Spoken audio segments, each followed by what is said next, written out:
The night the blizzard hit Ridgemont, Ohio, wind chill dropped to 38 below zero. Roads closed, power went out, the whole town went dark. And on a dead-end street called Maple Terrace, a 72-year-old black grandmother heard 3 heavy knocks on her front door. She opened it. Standing on her porch were 5 Hell's Angels bikers. Leather cuts, tattoos up their necks, snow caked on every inch of them. One was bleeding. Most people would have called the police. Irene Wilson invited them inside and made them soup. She gave them her blankets, her dead husband's coat, her last bit of food. She had no idea that the man standing at the front of that group was worth more than her entire zip code. And what happened the next morning? That's the part that changed everything. Man, she didn't hesitate, and that says everything. Let's get into it. But before we get to that night, you need to understand something first. You need to know who Irene Wilson really was, and why she had every reason in the world to keep that door shut. Ridgemont, Ohio. Small town, about 2 hours southeast of Cleveland. The kind of place that used to mean something.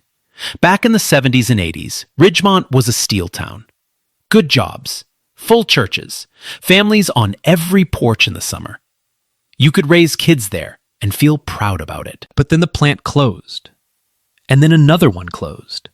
And slowly, year after year, people started leaving. By the time this story takes place, Ridgemont had lost nearly half its population. Main Street was mostly boarded up storefronts and dollar stores, the kind of town people drive through without stopping. And right in the middle of it, on a quiet, dead-end street called Maple Terrace, lived Irene Wilson, 72 years old, retired school cafeteria worker, widowed. Her husband Earl passed away 11 years ago. Complications from a factory injury. The plant had already shut down by then. His disability checks barely covered his medications at the end. Irene held his hand in that hospital room and promised him she'd be okay. She kept that promise. Mostly. Irene lived alone in the same small 2-bedroom house Earl bought in 1979. He built the back porch himself, his hands, his lumber, his weekends. She never changed a thing about it. Every morning, Irene was up by 5:15. Not because she had to be, just because that's who she was. She'd make coffee in the same percolator she'd had since 1989. She'd feed the 2 stray cats who showed up on her porch years ago. She named them Bishop and Deacon. Then she'd sit at the kitchen table, read her devotional, and talk to Earl's photo on the mantel. "Storm's coming, baby," she told him that week. "Big one this time." Now let me tell you about Irene's situation, because it matters.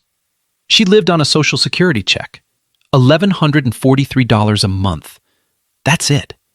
That was everything. Her roof had been leaking since last spring. She had 3 buckets lined up in the attic to catch the drips.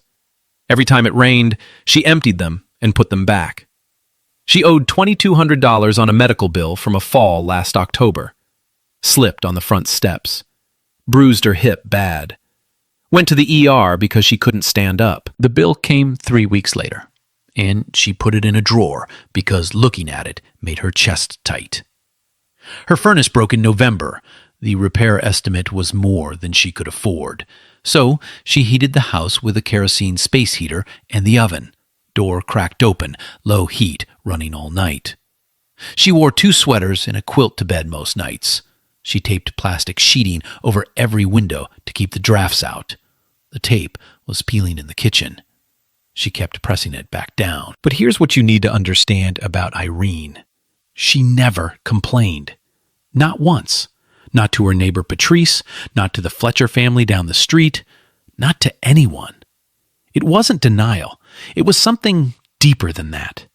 Irene believed, truly, all the way down to her bones, that you make do with what you have. And while you're making do, you find a way to help somebody else. That was her code. That was her religion, really. She watched the Fletcher kids after school 3 days a week, so their mama could pick up a second shift at the warehouse. She didn't charge a dime. She left foil-wrapped plates of food on porches when she knew someone was going through it. Didn't knock, didn't wait for a thank you. Just left the plate and walked home. Last summer, she organized the only neighborhood cleanup Maple Terrace had seen in years. She printed flyers at the library. 6 people showed up. She thanked every single one of them, like they'd given her a gift. That was Irene, invisible to the town council, invisible to the system, forgotten by the church she attended for 40 years. It merged with a parish 25 minutes away, and she couldn't make the drive in winter. She didn't have the internet. She didn't have a cell phone plan with data. She had a landline, a radio, and a TV with 3 channels.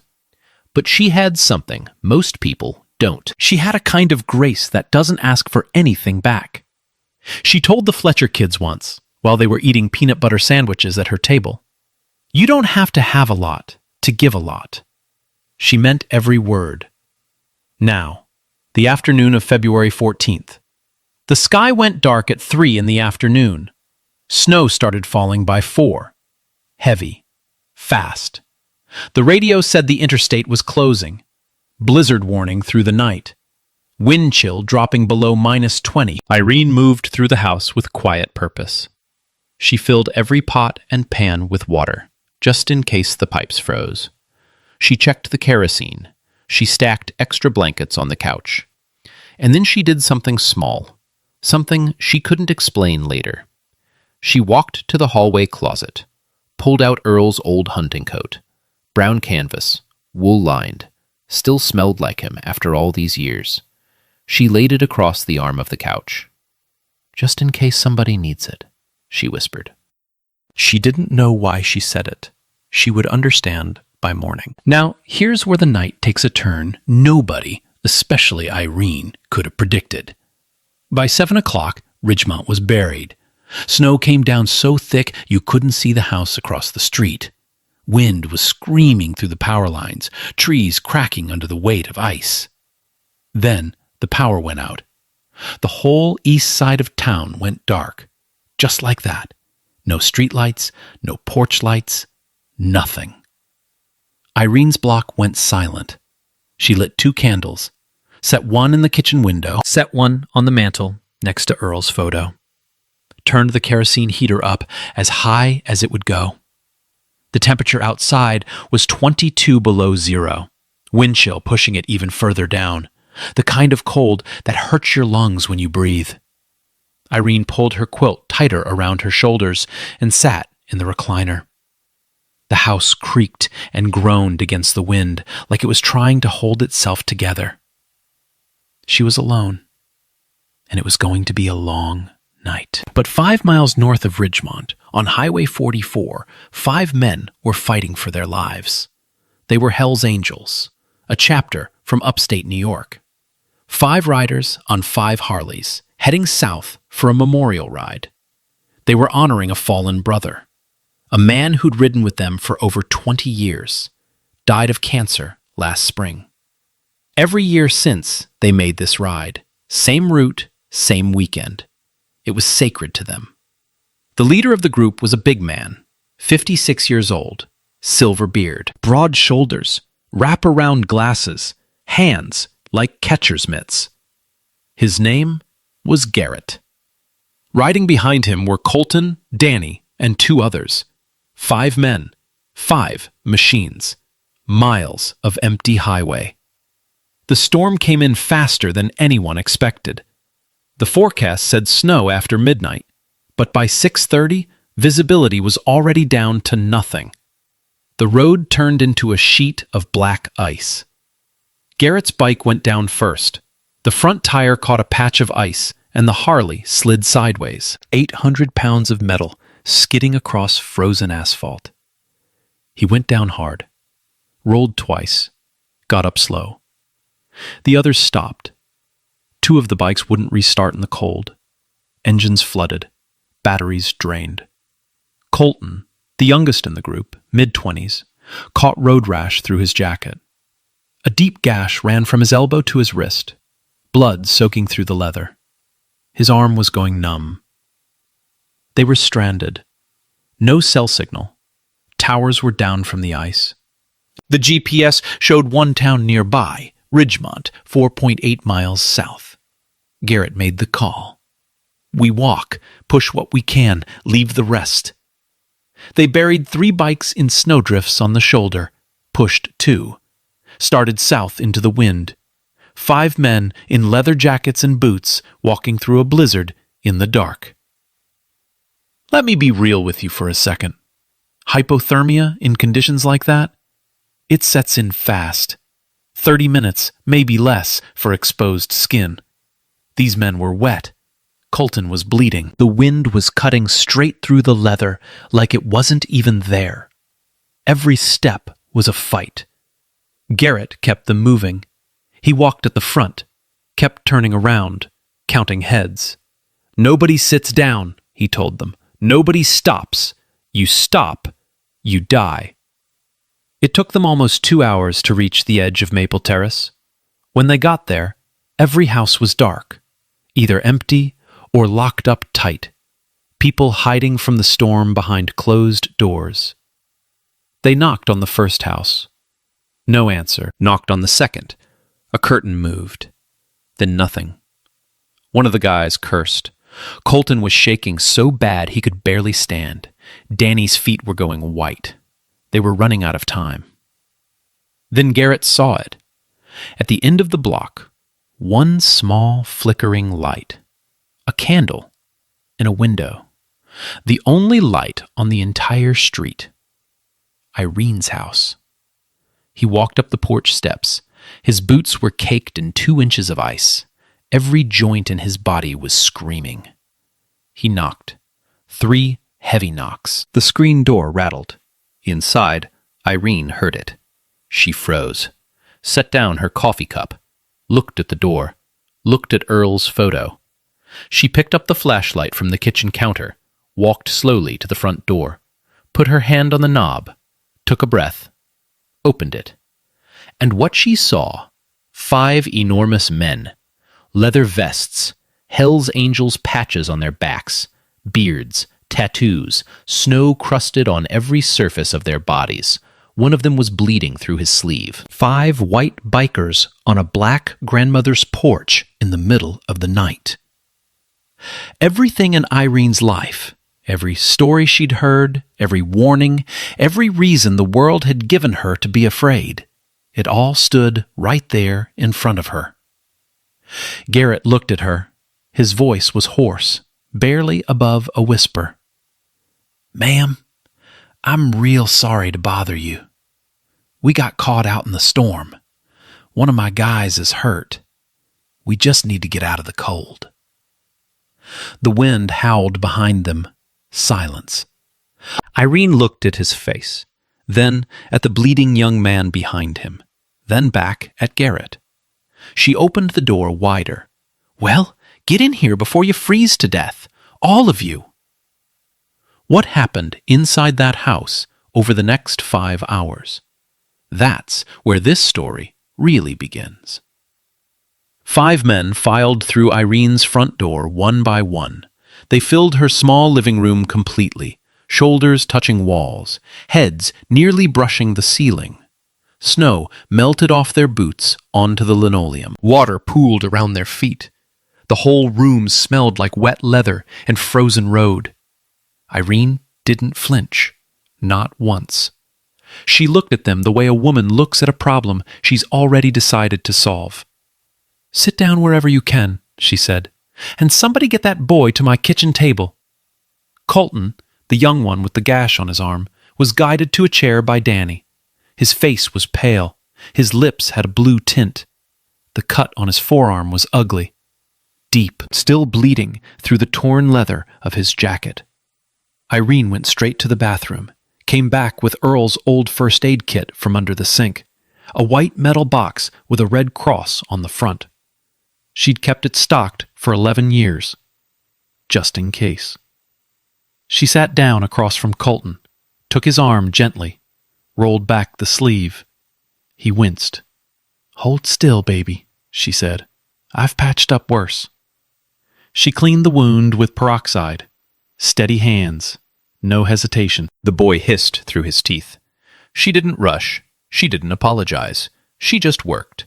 She tore strips from a clean bedsheet, didn't even think twice about it, and bandaged his arm tight. Neat. Careful. Like she'd been doing this her whole life. "There," she said. "That'll hold till you see a real doctor." Then she stood up and went to work on the next problem. Food. She had a pot of chicken soup on the stove. Made it that afternoon. Enough for maybe 2 servings, her dinner tonight and lunch tomorrow. She looked at the pot, looked at the 5 men in her living room, did the math in her head. Then she added water, opened a can of kidney beans from the pantry, poured in a cup of rice, stirred it all together, and turned the flame up. She pulled out a sleeve of saltine crackers, half a loaf of bread, a jar of pickles she'd canned last summer. She served them first, every one of them. Bowls of soup, crackers on the side, bread torn into pieces. She did not make a bowl for herself. Garrett noticed. "Ma'am, aren't you going to eat?" "I had a big lunch," she said. She hadn't. Now the cold. These men were soaked through, shivering down to their bones. Colton's teeth were chattering so hard you could hear it across the room. Irene moved through the house, pulling every warm thing she could find. Quilts from both beds, a wool blanket from the hallway closet, an old Afghan her mother had crocheted 40 years ago. Then she went to the couch, picked up Earl's hunting coat, the one she'd laid out that afternoon without knowing why. She walked over to Garrett. He was the biggest, the coldest, standing by the wall because there wasn't room for him to sit. She held out the coat. "Put this on," she said. "It was my husband's." Garrett looked at her, looked at the coat. Something passed across his face, an emotion he wasn't used to showing. He took it, put it on. It fit almost perfectly. "Thank you, ma'am," he said quietly. Then Irene turned to Danny. His boots were off. His feet were white. Early frostbite. She knelt down on the floor, a 72-year-old woman, on her knees, on cold linoleum, and took his feet between her palms. She rubbed them, slow, firm, working the blood back in. Danny stared at her, didn't say a word. His eyes were red. She rubbed until the color started coming back. Then she pulled off her own wool socks, the ones she was wearing, and put them on his feet.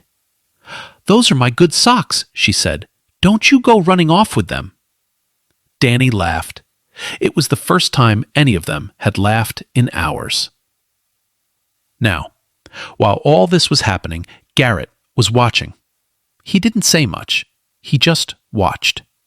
He noticed the 3 buckets in the hallway, lined up under brown water stains on the ceiling. The roof was leaking. He noticed the plastic sheeting taped over the windows, peeling at the edges. He noticed there was no furnace running, just a kerosene heater in the corner doing its best. He noticed the framed photos on the wall. Irene and Earl on their wedding day. A group shot from the school cafeteria.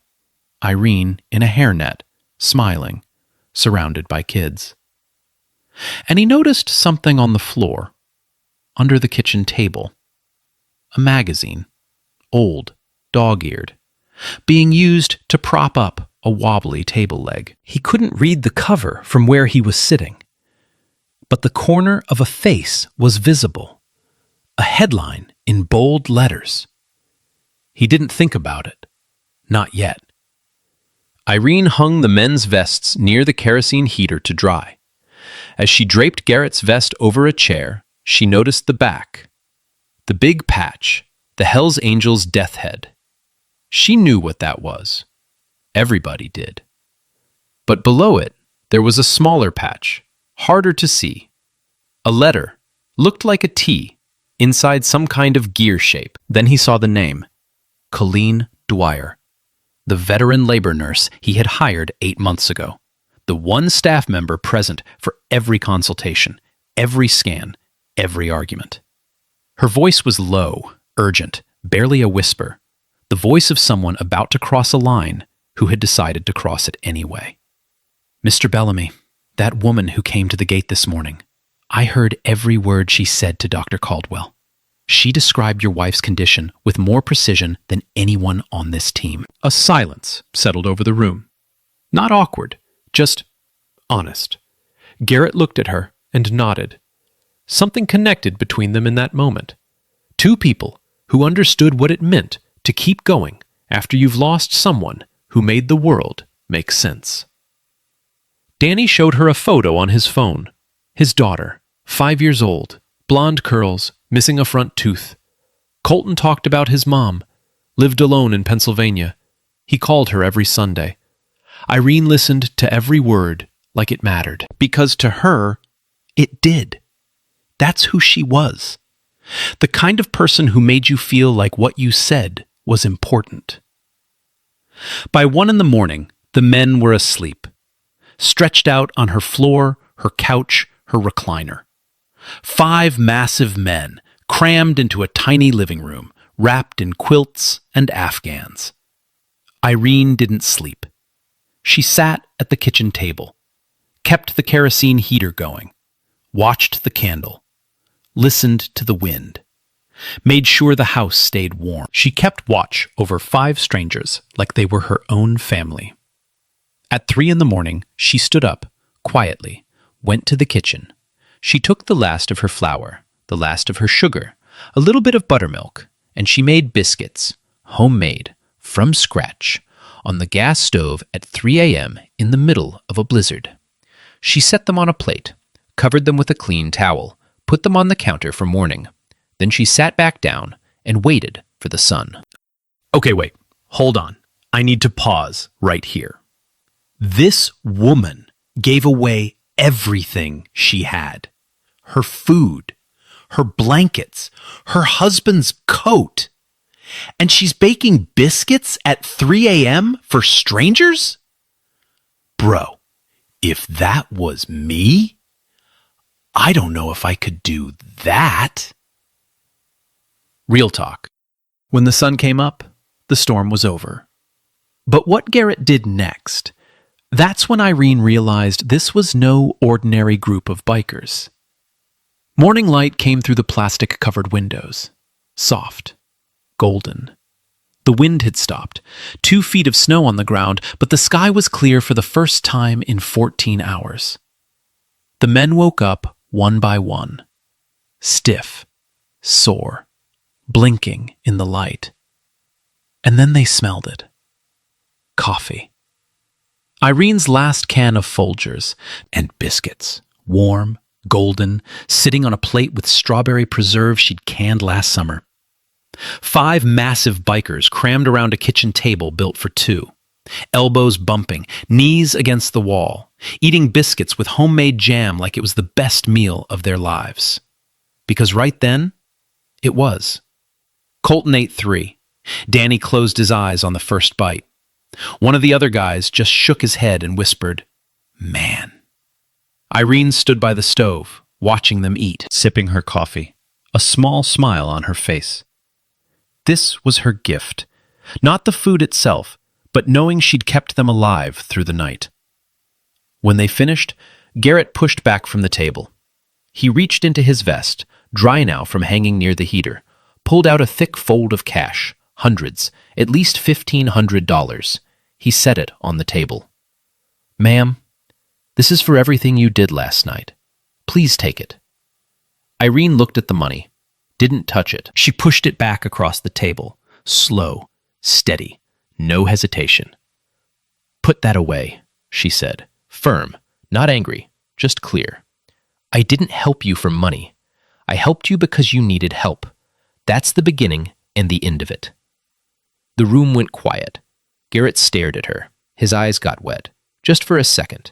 He blinked it away, the kind of man who hadn't cried in front of anyone in decades. He nodded, put the money back.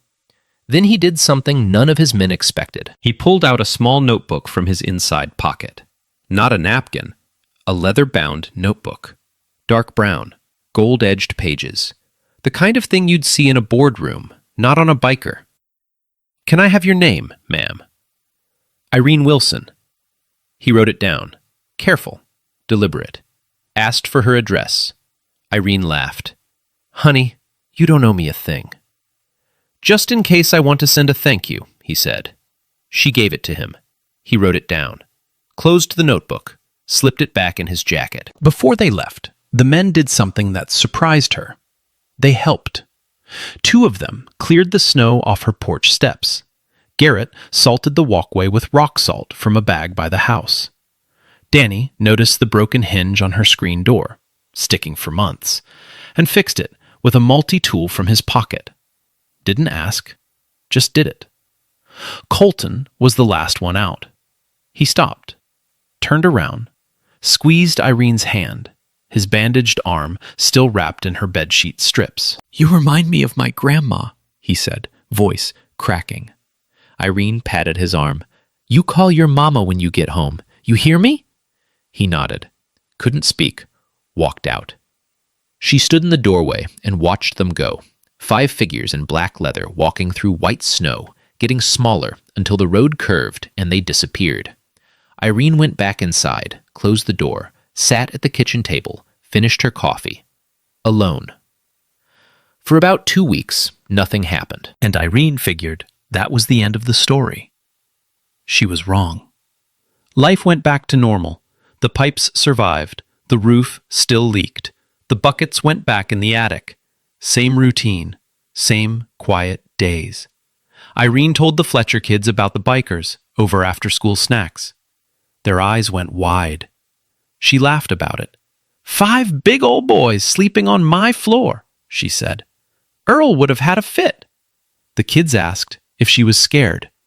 She thought about it for a second. No, she said.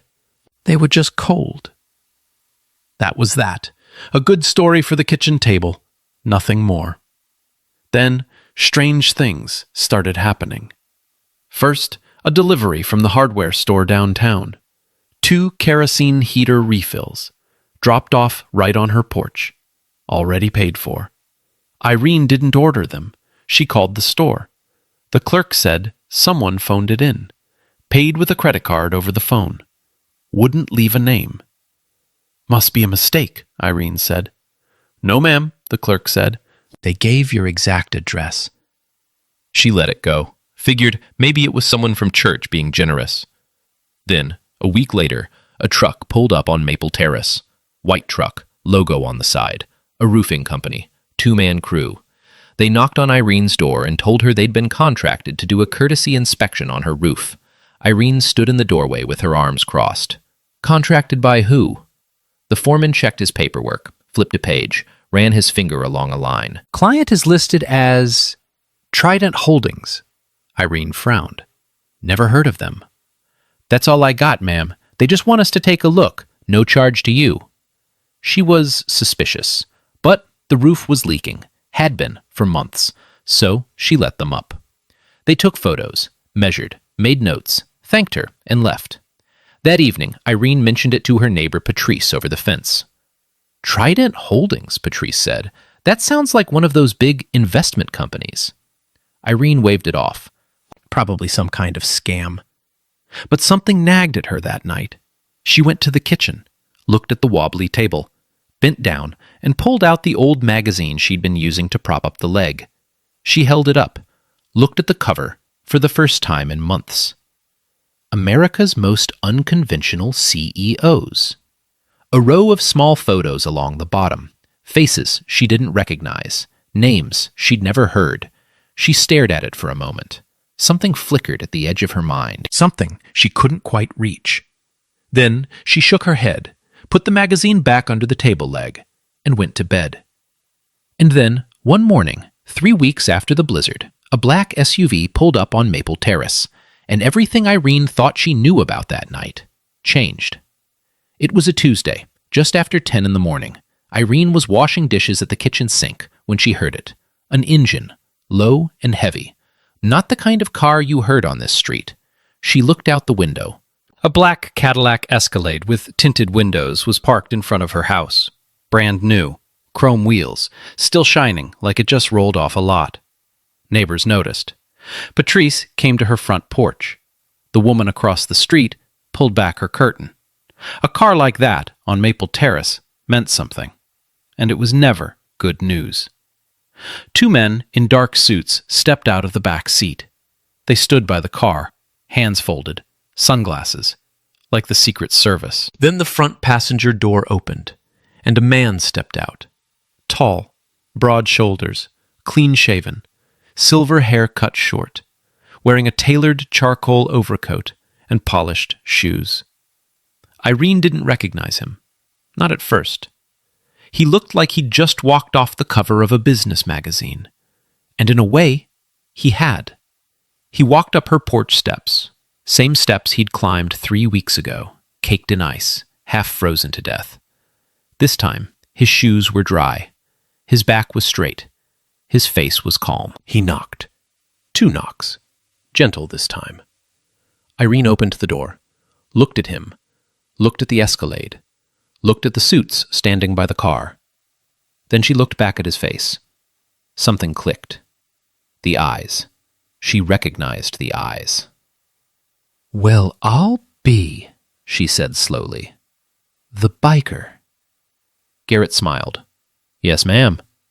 He stood there in her doorway, the same doorway where he'd stood, shaking and half dead, 3 weeks ago, and he introduced himself properly. His full name was Garrett Sullivan. He was the founder and CEO of Trident Holdings, a logistics and infrastructure conglomerate based out of Columbus, Ohio. He started the company at 29 years old in a rented warehouse with 2 employees and a used truck. 26 years later, that company was worth $2.8 billion, 4,000 employees across 6 states. Garrett Sullivan was one of the most powerful businessmen in Ohio, and 3 weeks ago, he was freezing to death on Irene Wilson's porch. Irene's eyes went wide. She looked at the Escalade again, then the suits, then back at Garrett. "You're telling me you're some kind of CEO, ma'am." He said it simply, no flash, no ego. But that night, I was just a man who was freezing to death. And you saved my life. Irene put her hand on the doorframe, steadied herself. Her mind was racing. The memorial ride, his brother, the fallen one they were honoring, had been a lifelong Hell's Angels member. Died of cancer last spring. Every year since, Garrett rode with the chapter. Same route, same weekend. No bodyguards, no Escalade, just leather and the road. That's who he was on that night. Not a CEO, just a brother honoring a brother. But now, standing in her doorway in a charcoal overcoat, the other side of him was showing. And suddenly the pieces started falling into place. The patch on his vest, the small T inside a gear shape. That wasn't a biker patch. That was the Trident Holdings logo. Irene had looked right at it and hung it by the heater to dry. The leather notebook, dark brown, gold-edged pages. That wasn't a journal. That was his daily planner. The kind a man carries when his schedule runs a 4,000-person company. The way he said, "Yes, ma'am." The way he took his boots off at the door. The way he folded the quilt she gave him. The way he silenced his guy with a look when feet went on the couch. That wasn't just politeness. That was discipline. The habits of a man who ran boardrooms for a living. And the magazine. The one under her kitchen table, propping up the wobbly leg. America's most unconventional CEOs. His face was on that cover. She'd been using it to level her table for 6 months. Irene stared at Garrett. Then she started to laugh. Not a polite laugh, a deep, full, surprised laugh, the kind that shakes your whole body. "I used your face to keep my kitchen table from wobbling," she said. Garrett laughed too. hard. The suits by the car looked at each other, confused. The ice broke completely. But then Garrett got serious. He stepped inside, sat down at her kitchen table. The same chair, the same spot where he'd eaten her biscuits 3 weeks ago. He looked around the room, at the buckets, the plastic windows, the kerosene heater doing the work of a furnace that didn't run. Then he looked at Irene.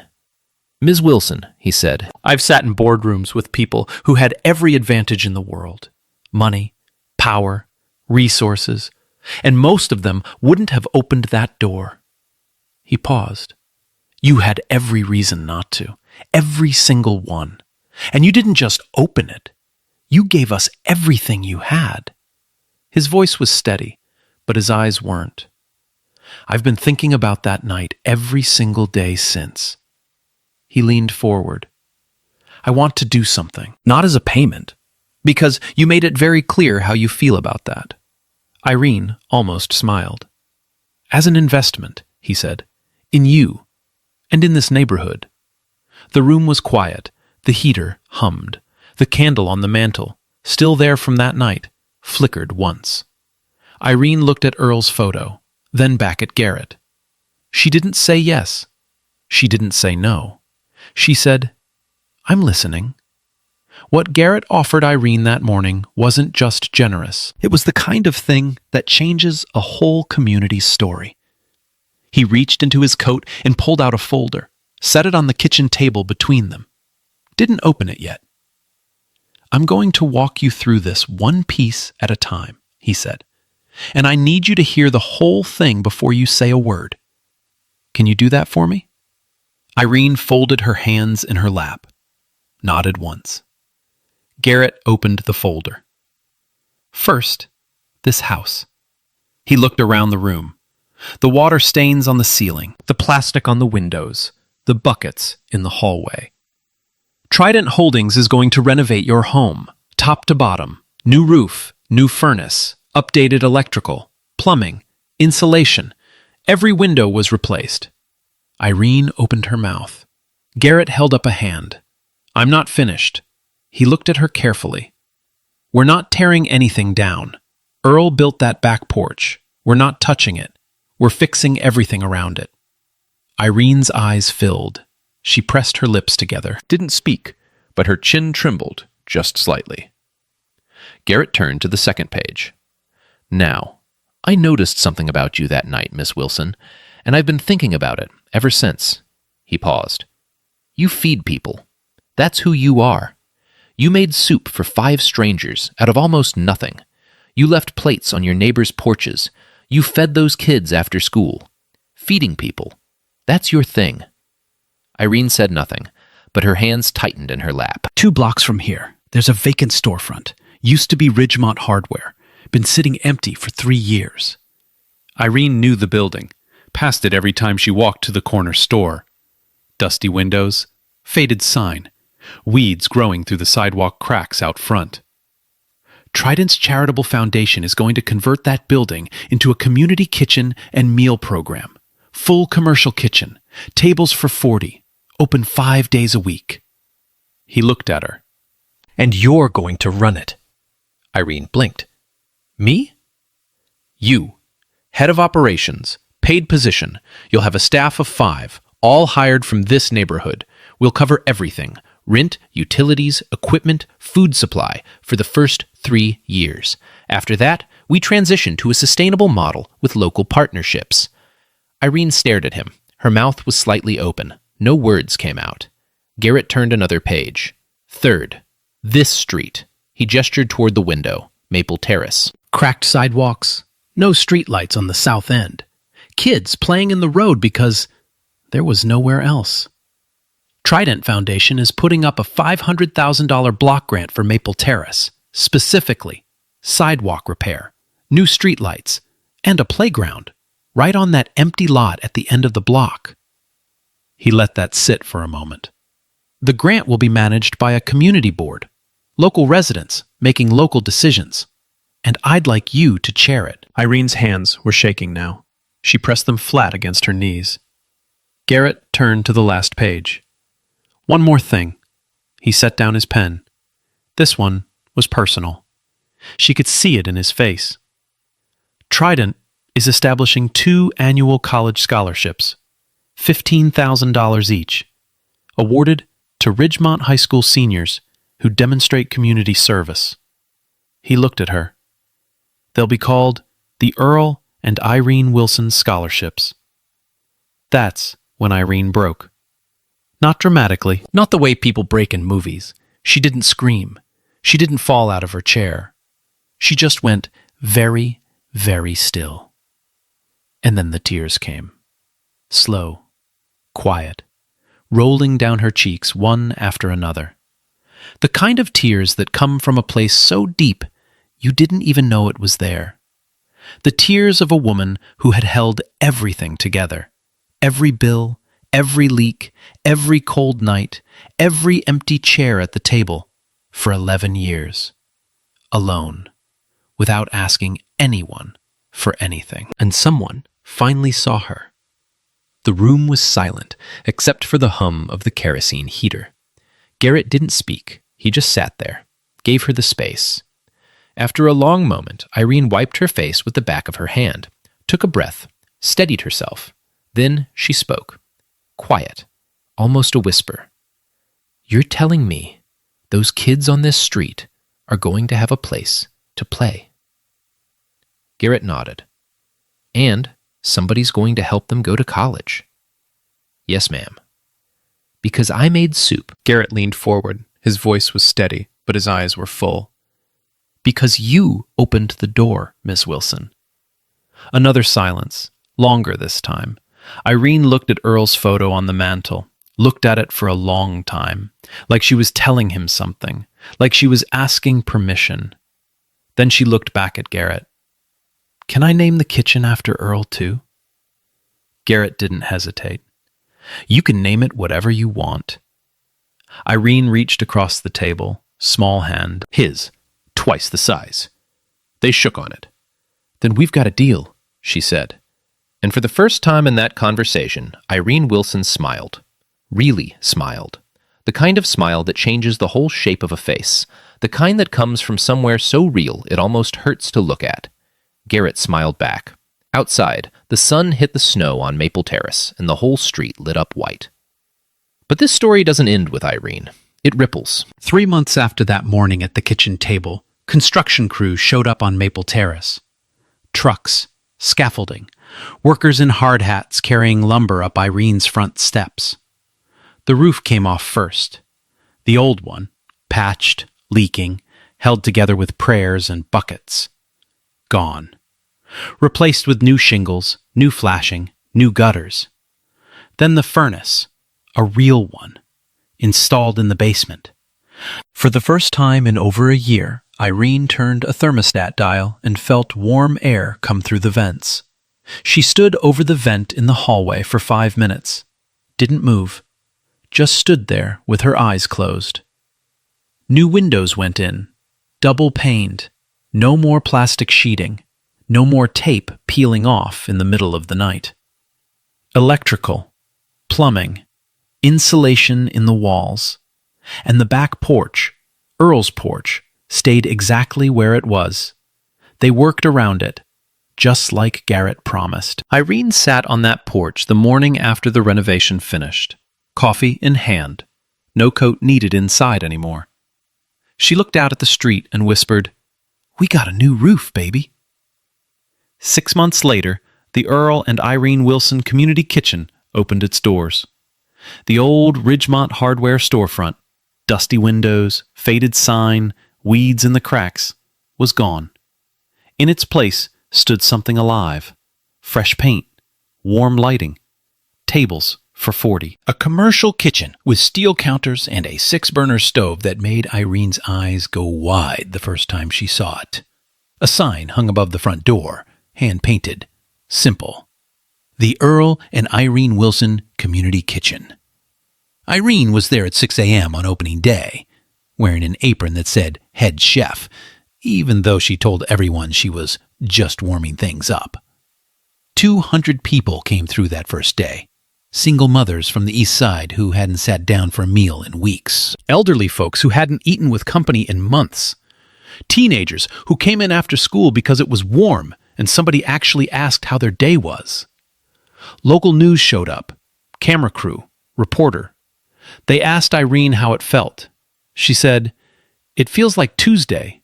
We're just feeding people." The story aired that night. Phones started ringing. 2 blocks away, the empty lot at the end of Maple Terrace became a playground. Small but perfect. A swing set, a climbing wall, rubber surfacing so the kids wouldn't scrape their knees. The Fletcher kids were the first ones on it, running, screaming, laughing so loud you could hear them from Irene's porch. Patrice, Irene's neighbor, organized a Saturday morning porch and play. Parents sat on their stoops, watched the kids, talked to each other.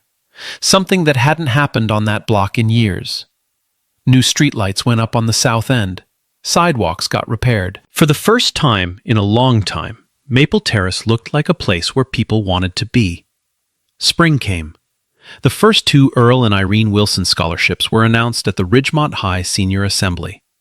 One went to a girl named Tamara Davis. Wanted to study nursing, first person in her family to go to college. The other went to Wesley Moore, planned to study civil engineering, wanted to come back and build things in towns like Ridgemont. Irene presented the awards. She stood at the podium, tiny, silver-haired, hands shaking just a little, and looked at those 2 kids. "Your job isn't to pay this back," she said. "Your job is to pass it on." The auditorium was silent. Then it wasn't. The bikers came back too. Garrett, Danny, Colton, all of them, leather cuts on, riding in on a clear Saturday morning for the kitchen's opening weekend. They sat at a table, ate Irene's soup, same recipe from that night. Colton took a spoonful and grinned, "Still better than my mom's." Danny brought his daughter this time, 5 years old, blonde curls. Irene hugged that little girl like she'd known her all her life. A Columbus TV station picked up the story, then a regional newspaper. Then it went wider, shared online, reposted, screenshot after screenshot. Garrett's company launched an annual initiative, Open Door Day. Every year, Trident employees volunteer at community kitchens and shelters across Ohio. Inspired by one woman, one night, one open door. Irene hated the attention. "I didn't do it for cameras," she told Patrice one evening on the porch. Patrice smiled. "I know. That's exactly why they're here." But there's one more moment in this story, and honestly, it's the one that got me. 1 year later, February 14th, same date, same street. Another snowstorm rolled through Ridgemont. Not as bad as last year, but bitter cold, heavy snow. The kind of night that empties the streets and locks the doors. But one door stayed open. The Earl and Irene Wilson Community Kitchen. Lights on, heat running, soup on the stove. Irene kept it open late that night. She didn't have to. Nobody asked her to. She just looked at the weather report that afternoon and said, "Somebody might need a warm place tonight." So she stayed. She made a double batch of soup, stacked blankets by the door, put coffee on, wiped down the tables, and turned every light on so the building glowed from the street. It was quiet. A few regulars came through early, ate, thanked her, went home before the snow got worse. By 9 o'clock, Irene was alone. She stood at the counter, wiping a bowl that was already clean, listening to the wind outside. Then, at 9:15 p.m., a knock on the door. Almost the exact same time. Almost the exact same sound. 1 year to the night. Irene set down the bowl, walked to the door, opened it. A young woman, mid-20s, white, shivering so hard she could barely stand. Hold a toddler wrapped in a blanket against her chest. The child's face was red from the cold. "My car broke down," the woman said. Her voice was barely there. "On the highway. We walked. I don't know how far. I saw the light. She was crying. Not from sadness, from relief, from being so cold and so scared and finally finding a door that was open. Irene didn't hesitate, not for 1 second. Same voice, same words, 1 year later. Well, get in here before you freeze to death. She took the child, wrapped him in a warm blanket, set him in a chair by the heater, heated soup, poured coffee, called a tow truck. Then she sat across from the young woman, let her cry, let her breathe, let her get warm. The woman looked at Irene through wet eyes. Why are you being so kind to me? Irene smiled, soft, steady. Somebody knocked on my door once too, she said. This is just what we do here. Outside, the snow kept falling. The wind pushed against the windows. But inside the kitchen, warm light, warm soup, 2 people at a table. The sign above the door glowed in the storm. The Earl and Irene Wilson Community Kitchen. Irene picked up the ladle, poured 2 more bowls, and they ate together. Yo, I'm not gonna lie. This story messed me up a little. Like, this grandma was broke, barely making it, and she still gave everything to 5 dudes she never met. No flex, no clout, just because. Bro, if that doesn't make you think, I don't know what will. If this one moved you, hit that like button, share it with someone who needs it tonight, and subscribe so you don't miss the next one. Because of these stories, they're everywhere. We just have to look.